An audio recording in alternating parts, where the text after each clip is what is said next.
Hi guys, how are you? It is Miss Shelby. Welcome to the girls' room. This is my dog Flash, and it's me. I'm so excited to see you guys. I miss you guys so much, and I pray that you're having a wonderful, blessed week. And we're going to start off by recapping, and then we're going to talk a little bit about this week's lesson. So week number 1, we talked about worthiness. Week number 2, we talked about confidence. Week number 3, we talked about how love drives out fear, how God's perfect love drives out fear. Week number 4, we talked about kindness and how important it is to be kind to others. And week number 5, we talked about the benefits of organization and cleanliness in our lives and statistics and what being organized does for us and our spirits and us mentally, emotionally, physically, and spiritually.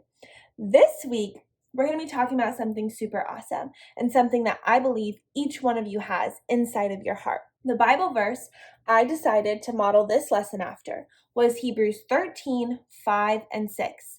For he himself has said, I will never leave you or forsake you.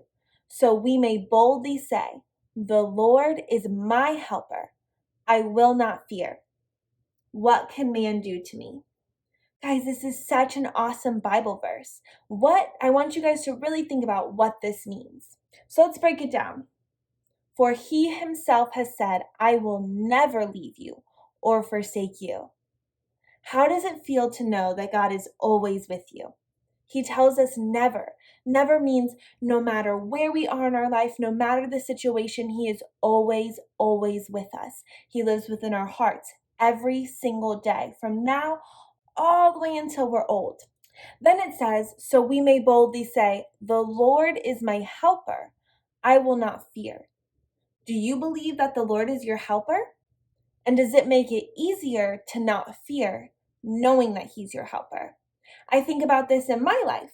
And when I'm really nervous to do something, I know that I can go back and think, the Lord is helping me in this. He is walking me through this. And so he tells me I don't have to fear because he is right next to me. And the last thing it says is, what can man do to me?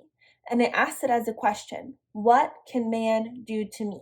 And I want you girls to remember that no man has power or has more power over our God, our Father, our healer, our provider, our protector.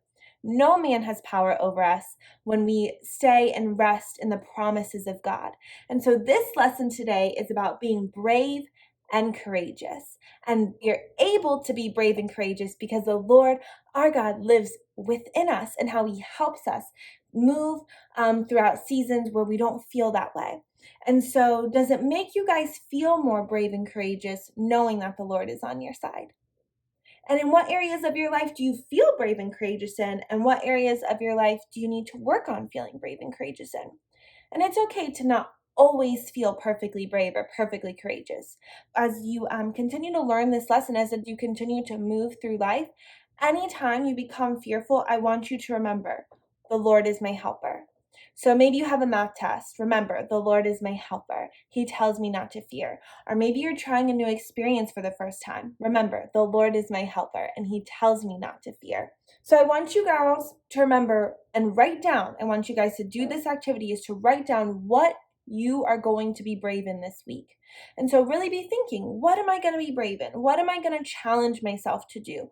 What is going to make me have to trust God a little bit this week? And so write it down, sticky note it or something up on your mirror so you can remind yourself every single day that you're going to be brave in this activity because you have a helper and your helper is from above. So being brave can look a lot of different ways. So being brave isn't always this a big grandiose thing. It's not always, something that you see on TV as someone being brave. Sometimes being brave is speaking up for yourself. Sometimes it's helping someone in need. Sometimes it's standing up for what's right. Sometimes it's trying something new or doing something by yourself for the first time. That can be really brave. It might be taking a stand against an unfair social or economic practice and believing and standing firm in what you know is right and what biblically is right. It might be engaging in a new experience, or it might be believing in yourself. And sometimes it's really brave to trust God when you haven't done that before in a certain situation. So I challenge you girls to think of all the ways that you can be brave this week. You don't always have to be a superhero to be brave. Sometimes you can be brave in your every single day life. And so there are so many brave people in our lives. If we can just think of just some people who we think are brave. Maybe it's the firefighter or the police officer. Maybe it's your mom or your dad or your sister. And there are people in history who have been incredibly, incredibly brave, who have helped pave the way for who America is today. And so someone that you guys might know is Martin Luther King. Think about Martin Luther King Jr. and what he did. He was so brave. He believed what the Bible says, that all men were created equal. He believed that no matter the skin color, no matter the race, everyone should have a voice in society. And so he stood up for that. And he stood up boldly and bravely over and over and over again. Even his I Have a Dream speech in Washington in front of thousands of people. Think about how brave that was, to have a voice and use your voice for good. And now think how our world is different because of him, how grateful we are. And there are so many brave people. We have Harriet Tubman, Rosa Parks, Simone Biles. We have people that look like us, people that don't look like us, people that are just everyday normal people, and then people that have really changed the trajectory of our lives or as America or the world. And so there are so many incredibly brave people. And I just really want to encourage you girls that you're brave too. You have so much braveness and courage within you. And so I'm just so excited to see how you're going to use that to make your home better, to make your world better, to make your life better, to make other people's lives better.